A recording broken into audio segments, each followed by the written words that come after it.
When someone laid their eyes on this game for the first time, their first impressions might be, "Hey, that's a ripoff of Monkey Island," which is blasphemy and not true at all. Yeah, the game was heavily influenced by Monkey Island, seeing that Monkey Island is one of the few games that started this point-and-click genre in the first place. You cannot point a finger and say copycat because one game looks and operates like another.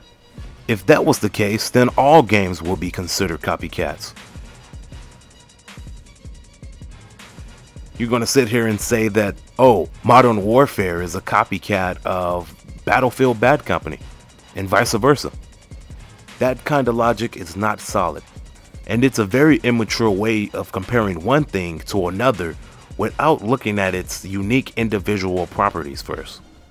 Look, all I'm trying to say is, don't judge a book by its cover because that book so happens to have a similar title as another book. Just read it and see if you like it or not. Now let's get to the game.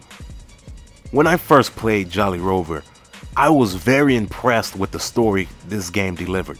To be honest, I didn't think this game would have had this great of a story. I thought it was going to be some sort of kids game by the looks of the cartoons and things like that. However, do not let the cutesy look of this game fool you. Jolly Rover is a pretty dark video game. It may have the look of an E-rated title. However, this game is more towards a teen or a mature audience because it is really fucked up. Everything in this game is just fucked up. I'm not even stretching that at all. This game has killing, murdering, sacrificing loved ones. The list goes on. You gotta play this game to see how really effed up it is because it's not a cutesy game at all. I remember something that was really funny my girlfriend said, and she said that this game has what she likes to call happy tree friend syndrome. And that's when something looks totally cute and fuzzy, but the material and content that they do is totally for adults and things like that. And I'd say she's pretty dead on with that comparison there. So for anyone out there who has Jolly Rover on their wish list and can't wait to get this game, just remember, the beginning of this game is the calm before the storm. That's all I'm going to say, because you're going to be in for one heck of an adventure. In the game, you play as the protagonist known as Gaius James Rover, or the pirates would like to call him Jolly Rover. As you naturally progress through this game, you will start to uncover more secrets about Gaius's past and his family background. I can easily sit here and tell you all about Gaius. However, the plot to this game is rich and deep, and I find it more rewarding for you to play the game and uncover these things on your own.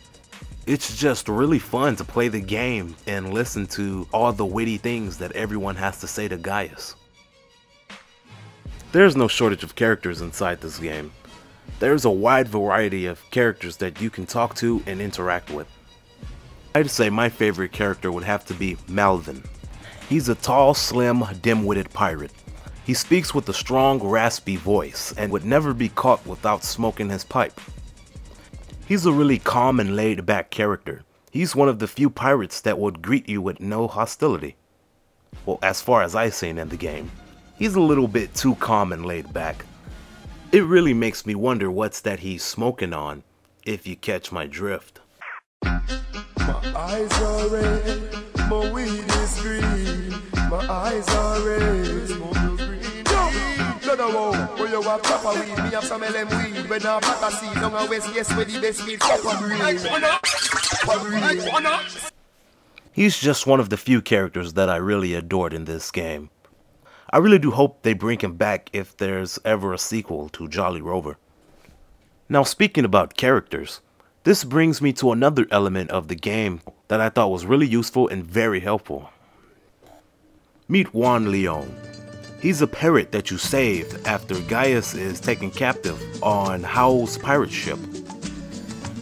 Juan Leone's main purpose in the game is to serve as a guide when puzzles or situations are a little bit too tough to get past. So you can resort back to him and he can give you some very detailed information on how to solve a certain situation or puzzle. Juan could give you two forms of information. One form of the information could come out a little vague, but an experienced game player would catch on and figure it out immediately. While on the other hand, the second form of information could give you greater detail on how to solve the certain problem. But be wary, this form of information can cost you. You'll have to give Juan Leone a few crackers every time when you want more detailed information. So try and limit yourself and figure the puzzles out on your own sometimes. And oh yeah, I can't forget about the crazy psycho bitches inside this game. They're mean, angry, and horny, and they do not give a flying fuck about anyone else. I'd love to give you more information on why these bitches are so crazy, but that's something you're going to have to find out by playing the game yourself. And if anyone is offended by me calling them bitches, I have you know, that is the proper name for a female dog, and bitches is what the female dogs are calling themselves inside the game. So yeah, about that. When it comes down to any video game out there, we all know that there's a lot of room for improvement and that no video game is actually 100% perfect. Me myself, I didn't have too many issues with Jolly Rover. However, there is a few minor grudges that I just can't get over when I played this game. One of the few pet peeves for me was the lack of facial expressions. For instance, when Clara accompanies Gaius, she would tend to get very pissed off and angry at Gaius a lot. And her facial expressions just never really illustrated her anger.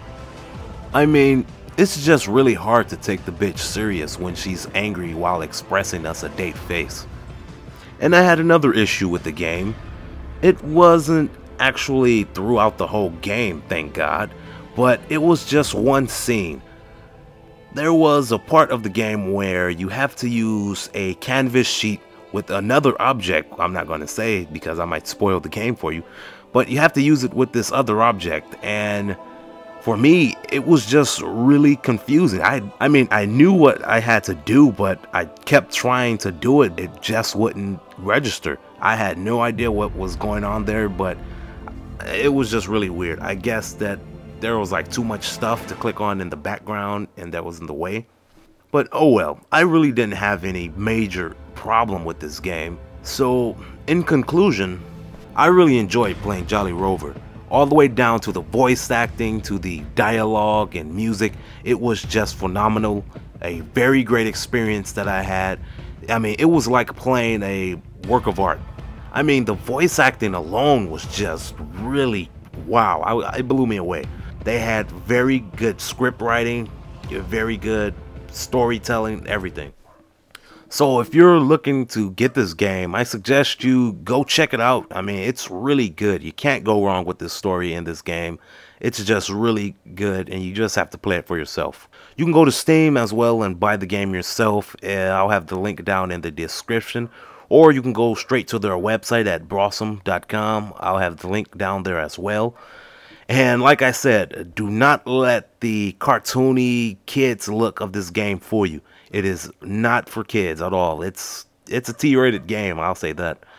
It's dark, it's filled with cutthroat pirates, and it's a pretty funny game as well. I love how it can make fun of itself at certain times. I know there's a lot of things about this game that I just couldn't cover, but hey, I did what I could. And so yeah, this has been me, Davin the Geek.